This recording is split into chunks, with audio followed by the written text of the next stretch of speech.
it's not about trying to be rich. It's about, let me show you how to stabilize your life. And you stabilize that by understanding economics. So the follow-up to that, and this is probably, Stephanie, you and I have talked about this, and I want to get Will's input on my crazy thought, but I have often felt that the problem with a lot of people is that they are trying to be rich and they haven't learned to be stable yet. And because of the fact that they can't become rich immediately, then they just give up. And I'm always just like, you know what? You don't need the 10-bedroom house. Why don't you just get like the 3-bedroom? Why are you trying to go from the apartment to the mansion? I was like, there's nothing wrong with having the 3-bed, 2-bath, or the 2-bed, 1-bath. Or a townhouse. Or a townhouse. I try to sell someone a townhouse, and they looked at me like I was trying to like have them live in my backyard. I was like, what's wrong with the townhouse? They're like, oh man, I can't do no townhouse. I'm just like, you've been renting for 15 years straight. Like what? Like the townhouse is probably the next logical step for you. Why do you think that mentality is so prevalent? Because they have something called how to sell to a Negro. We love shiny objects. And so one of the things I often tell people, and I'm saying, I had an unfair advantage on my ascending of my success. And I said, one of my advantages was when I was going through the execution and implementation of being an entrepreneur, my personal expenses were very low.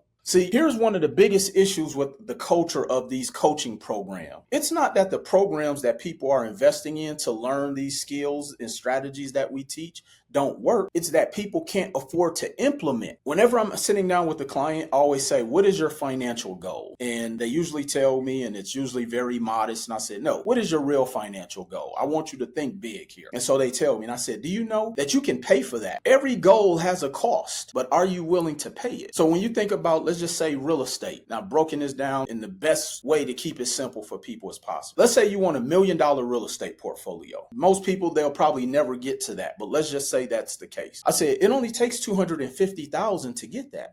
That's 25% of $1 million.